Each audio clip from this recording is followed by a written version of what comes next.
Seperti biasa, setiap belajar dengan saya pasti saya akan membangun sebuah kompetensi. Dan kompetensi yang saya bangun adalah kita punya kesadaran baru setelah ini. Saya analisis dulu judul ini supaya mengerti. Jadi mimpi dalam judul ini itu adalah tentang segala harapan yang belum terlaksana akibat terlalu banyak tidur. Jadi hidup dalam ketidaksadaran. Sekali lagi ya, mimpi dalam judul ini yang saya maksud adalah tentang segala harapan yang belum terlaksana akibat terlalu banyak tidur. Jadi tidur itu melambangkan ketidaksadaran. Jadi hidup kita dalam ketidaksadaran. Artinya apa? Segala aktivitas yang kita lakukan itu dilakukan dalam ketidaksadaran. Dan saya kasih tahu, apapun aktivitas yang dilakukan dalam ketidaksadaran itu sebetulnya adalah mimpi. Ulangi ya. Jangan dikira loh, sholat itu bisa jadi mimpi kalau dilakukan dalam ketidaksadaran.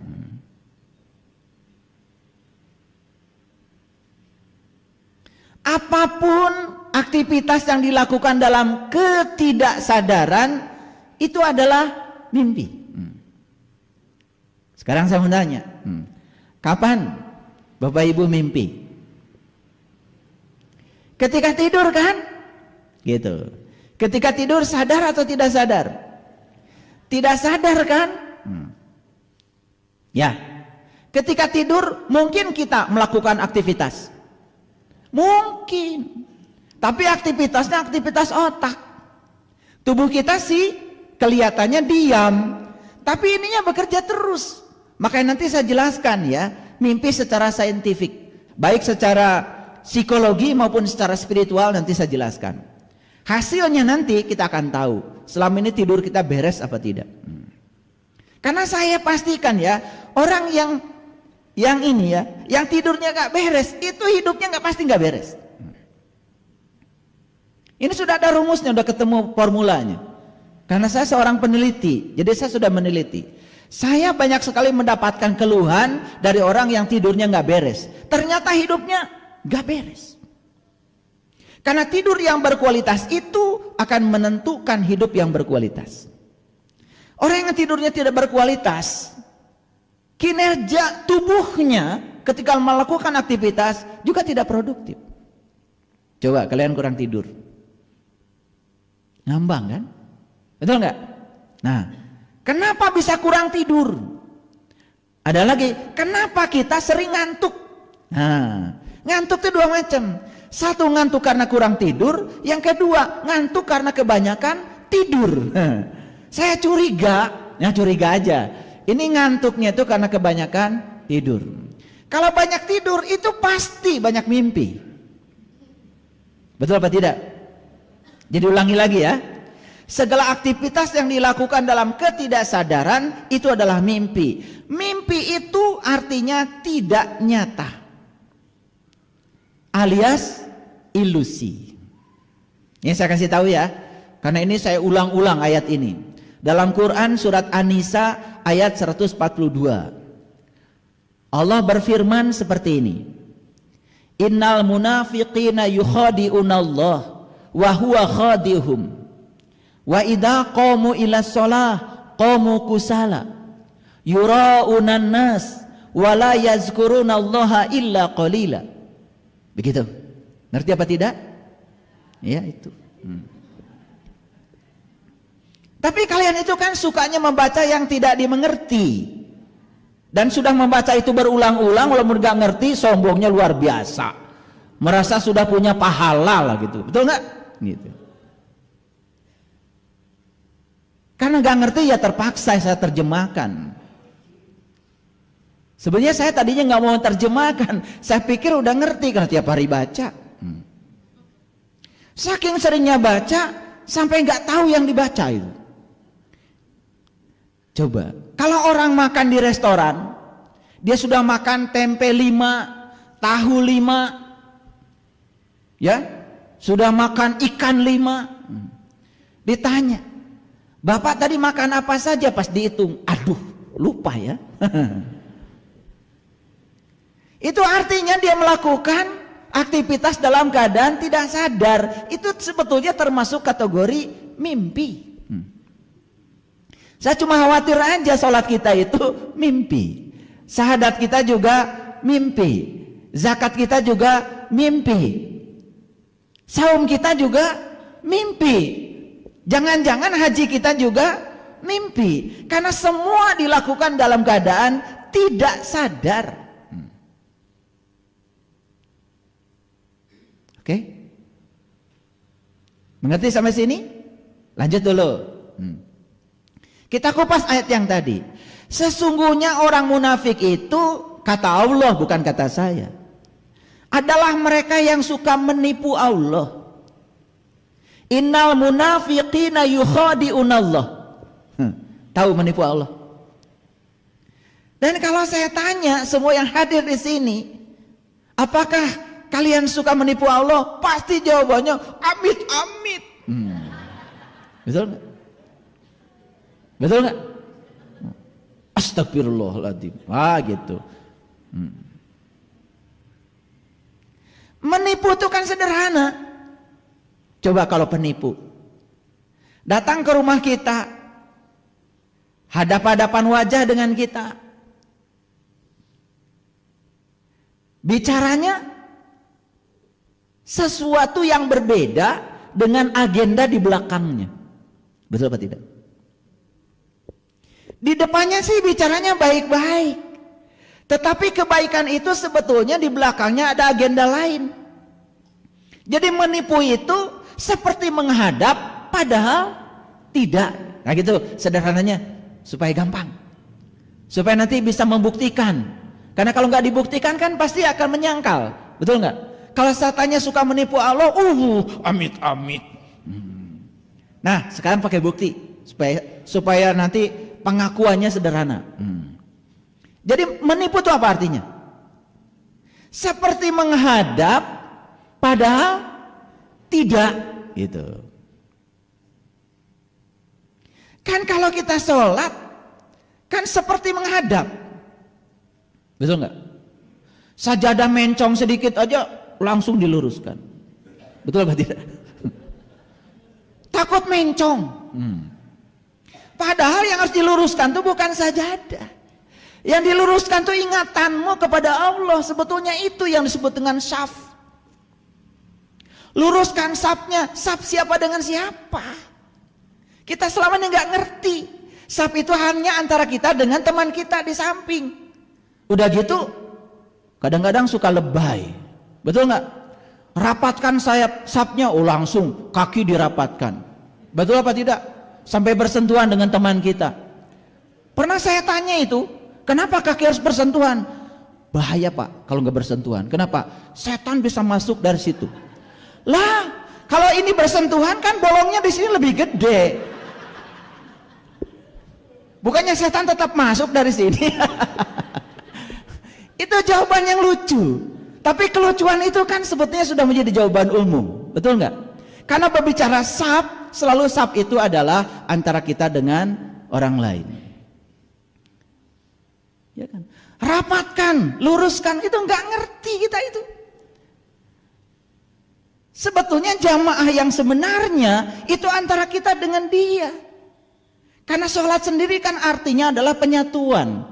Sholat itu artinya merasakan kehadirannya. Karena sholat itu bukan menyembah. Kalau sholat menyembah kan bahaya. Yang disembah dengan yang menyembah masih ada jarak. Sedangkan Allah mengatakan aku bersama kamu, lebih dekat kepadamu daripada uratnya di lehermu. Mau nyembah gimana lagi yang dia bersamamu? Bahkan mewujud menjadi napasmu. Bahkan dia tinggal di penglihatanmu. Dia tinggal di pendengaranmu. Masih kurang bukti gitu? Coba lihat orang ketika berhenti bernafas.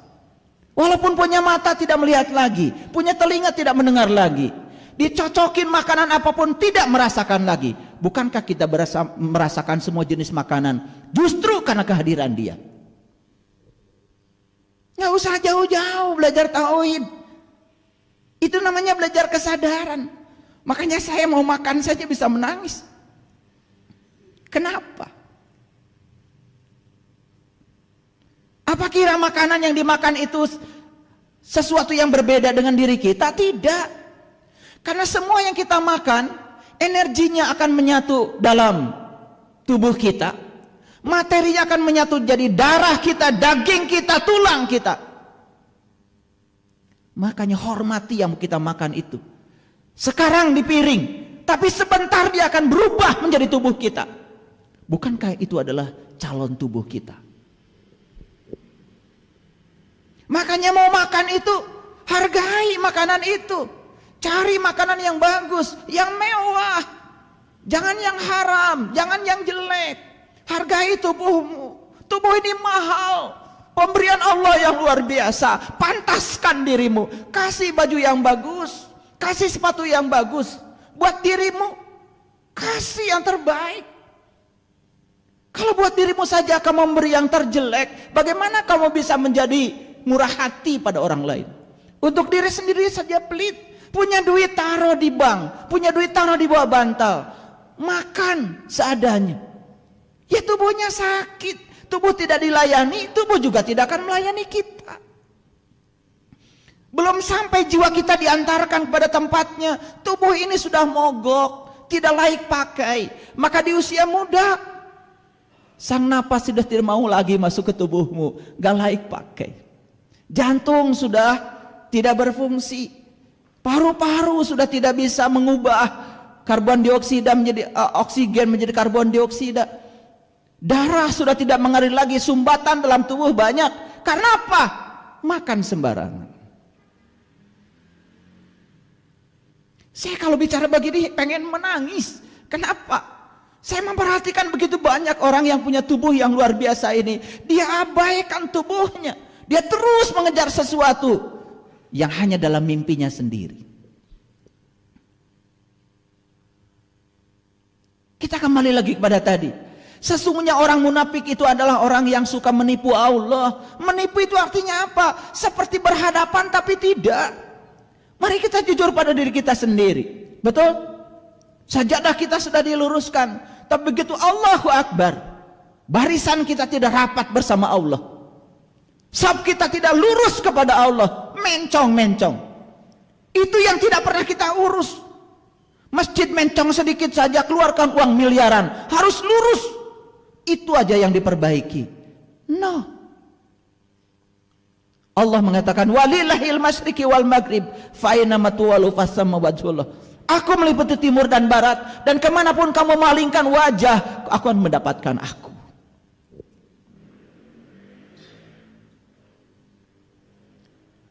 Jamaah yang sesungguhnya kita dengan Allah. Dan selama ini kita tidak berjamaah. Kenapa? Kita nggak kenal siapa yang akan kita sembah. Bahkan kita tidak berusaha untuk mencarinya. Sudah dikasih contoh oleh Rasulullah SAW. Beliau itu mi'raj dulu baru sholat.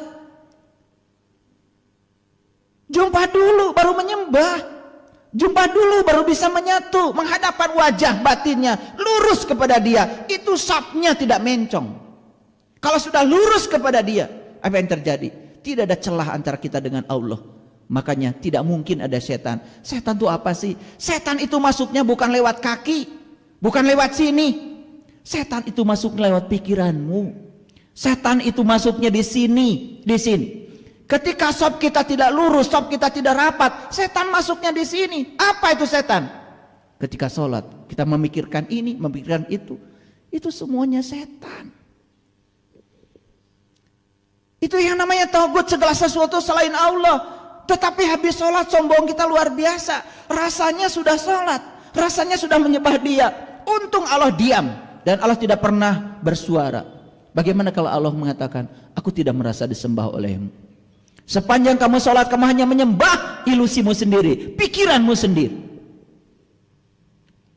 Jadi jangan heran kalau orang sudah melakukan aktivitas itu tidak ada dampak dalam hidup. Gak ada dampak. Giliran marah-marah, giliran nyolot-nyolot, giliran membicarakan keburukan orang, lancar mulutnya. Tidak ada yang mencegah dari dalam. Karena apa? Kesadarannya tidak tumbuh. Sholat sebagai sarana untuk mencegah perbuatan keji dan munkar sama sekali tidak berfungsi apa-apa. Karena sholat kita mimpi. Dilakukan dalam ketidaksadar. Saya nggak tahu.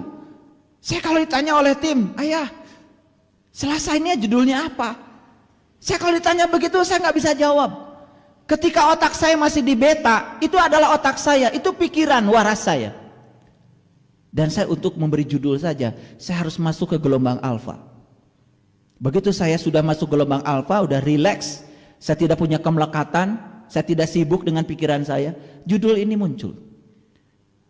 Dan saya juga nggak tahu kenapa semua yang hadir hari ini harus mendengarkan ocehan saya ini.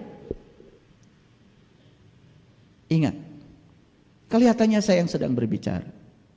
Tapi setiap saya mau berbicara, menyampaikan pengalaman ini kepada semuanya, saya selalu mengkoneksikan diri saya kepada dia.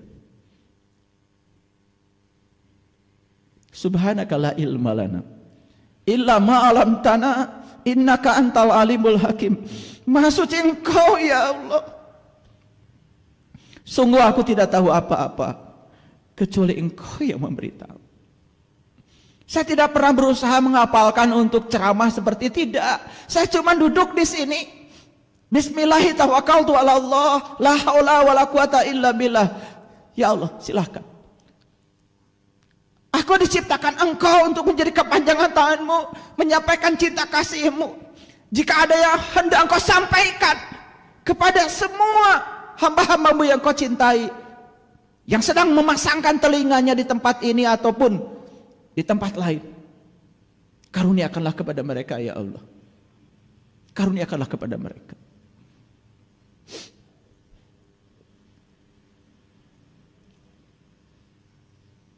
Mengerti sekarang sop itu. Mengerti sekarang rapatkan barisan. Subhanallah. Bertahun-tahun kita sholat cuma itu saja. Udah jelas hasilnya tidak ada. Tidak mau mengembangkan diri. Apa sebetulnya pesan leluhur kita yang sebenarnya? Hadirin, saya kasih tahu. Kalau barisan kita sudah rapat, tidak ada celah masuknya pikiran-pikiran buruk yang namanya setan, pikiran gelap yang namanya setan. Sholat yang semacam itu akan dibawa ke dalam kehidupan. Tidak ada celah dalam hidup kita untuk dimasuki oleh pikiran-pikiran buruk. Jadi sholat itu sudah bukan lagi 5 waktu. Sholat itu sepanjang waktu. Itu yang disebut dengan walladzina hum fi sholatihim dhaimun. Itu sholat dhaim itu begitu. Makanya di masjid ini tidak ada batas suci di sana. Mungkin satu-satunya masjid yang tidak ada batas sucinya adalah masjid yang saya bangun ini. Kenapa? Saya khawatir kalau pakai batas suci, kalian cuma so suci aja di masjid, keluar dari sini melakukan tindakan yang buruk. Karena sucinya cuma di sini aja. Saya tidak batasi karena suci itu di sini, dimanapun. Kalau kita berkesadaran, kesucian itu akan selalu melekat.